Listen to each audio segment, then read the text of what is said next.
সবাইকে কাঁদিয়ে না ফেরার দেশে চলে গেলেন ইনকিলাব মঞ্চের মুখপাত্র শরীফ ওসমান হাদি। গুলিবিদ্ধ হয়ে সিঙ্গাপুরে চিকিৎসাধীন অবস্থায় আজ বৃহস্পতিবার রাত 10:45টার দিকে তিনি মারা যান। ইন্না লিল্লাহি ওয়া ইন্না ইলাইহি রাজিউন। গতকাল বুধবার রাতে প্রধান উপদেষ্টার প্রেস উইং জানিয়েছিল, গুলিবিদ্ধ ওসমান হাদির শারীরিক অবস্থা অত্যন্ত সংকটাপন্ন। সেই ঘোষণার পর থেকে তার জীবন নিয়ে মানুষের মধ্যে শঙ্কা বাড়তে থাকে। সামাজিক যোগাযোগ মাধ্যমে অনেকে দোয়া ও উদ্বেগ প্রকাশ করেন। আওয়ামী লীগ ও ভারত বিরোধী বক্তব্যের কারণে শরীফ ওসমান হাদি সাম্প্রতিক সময়ে আলোচিত ছিলেন। ত্রয়োদশ জাতীয় সংসদ নির্বাচন ও গণভোটের তফসিল ঘোষণার পরদিন গত 12 ডিসেম্বর দুপুরে ঢাকার পুরান পল্টনের বক্স কালভার্ট রোডে তিনি মাথায় গুলিবিদ্ধ হন।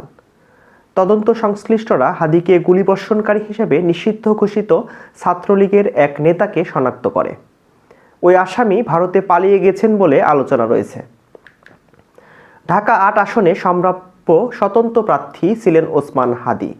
মাথায় গুলিবিদ্ধ অবস্থায় তাকে প্রথমে ঢাকা মেডিকেল কলেজ হাসপাতালে নেওয়া হয়। পরে অবস্থার অবনতি হলে তাকে রাজধানীর একটি বেসরকারি হাসপাতালে স্থানান্তর করা হয়। উন্নত চিকিৎসার জন্য সরকারের উদ্যোগে তাকে গত সোমবার এয়ার অ্যাম্বুলেন্সে করে সিঙ্গাপুর নেওয়া হয়। ওসমান হাদিকে দিনে দুপুরে গুলি করে হত্যা চেষ্টার এই ঘটনার পরপরই দেশে ব্যাপক উদ্বেগ তৈরি হয়। বিএনপি সহ বিভিন্ন রাজনৈতিক দল ঘটনাটিকে নির্বাচন বানচালের ষড়যন্ত্র হিসেবে উল্লেখ করে।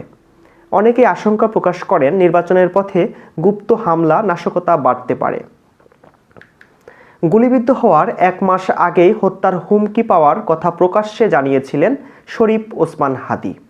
গত নভেম্বরে নিজের ফেসবুক পেজে দেওয়া এক পোস্টে তিনি বলেছিলেন, দেশি বিদেশি অন্তত 30টি নম্বর থেকে তাকে ফোন ও মেসেজ পাঠিয়ে হত্যার হুমকি দেওয়া হয়েছে। ওই পোস্টে তিনি লেখেন, আওয়ামী লীগের খুনি সমর্থকেরা তাকে সার্বক্ষণিক নজরদারিতে রাখছে। তবে জীবননাশের আশঙ্কা সত্ত্বেও ইনসাফের লড়াই থেকে পিছিয়ে যাবেন না। ঝালকাঠির নলছিটি থেকে উঠে আসা শরীফ ওসমান হাদিকে শুরুতে কোনো রাজনৈতিক দলের সঙ্গে যুক্ত থাকতে দেখা যায়নি। মাদ্রাসার শিক্ষক বাবার সন্তান হাদি নেছারাবাদ কামিল মাদ্রাসায় পড়াশোনা শেষে ঢাকা বিশ্ববিদ্যালয়ে রাষ্ট্রবিজ্ঞানে ভর্তি হন। সেখান থেকে স্নাতকোত্তর শেষ করে তিনি বেসরকারি একটি বিশ্ববিদ্যালয়ে শিক্ষকতা করছিলেন। জুলাই অভ্যুত্থানের পর ইনকিলাব মঞ্চ গঠন করে আলোচনায় আসেন হাদি। ইনকিলাব মঞ্চ প্রতিষ্ঠার পর জুলাই অভ্যুত্থানের স্মৃতি সংরক্ষণ, শহীদ ও আহতদের রাষ্ট্রীয় স্বীকৃতি ও জুলাই ঘোষণাপত্র ঘোষণার দাবিতে শাহবাগে ধারাবাহিক সমাবেশ আয়োজন করেন হাদি। বিভিন্ন টেলিভিশনের টক শোতেও নিয়মিত আমন্ত্রণ পেতে থাকেন। প্রথমে ইনকিলাব মঞ্চের মুখপাত্র হলেও পরে আহ্বায়কের দায়িত্ব নেন। দ্রুত তার একটি সমর্থক গোষ্ঠী গড়ে ওঠে। আওয়ামী লীগ সরকারের পতনের পর গত বছরের অক্টোবরে রাষ্ট্রপতি মোহাম্মদ শাহাবুদ্দিনের পদত্যাগের দাবিতে বঙ্গভবনের সামনে বিক্ষোভে অংশ নেন তিনি। আওয়ামী লীগের কার্যক্রম নিষিদ্ধ করার দাবিতেও ছিলেন সরব।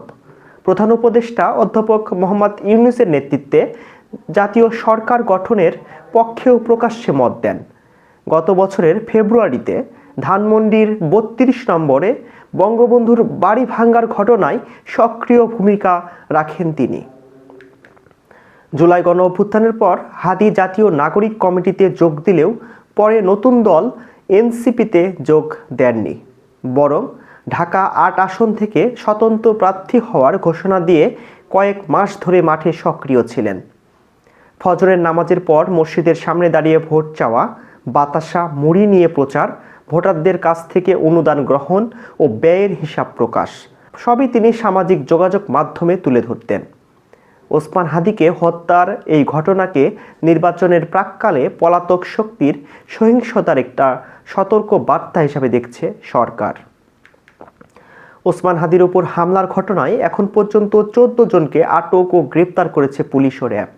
তাদের মধ্যে প্রধান সন্দেহভাজন ফয়সালের বাবা মোহাম্মদ হুমায়ুন কবির ও মা মোসাম্মদ হাসি বেগম, স্ত্রী শাহেদা পারভিন সামিয়া ও শ্যালক ওয়াহিদ আহমেদ শিপু রয়েছেন।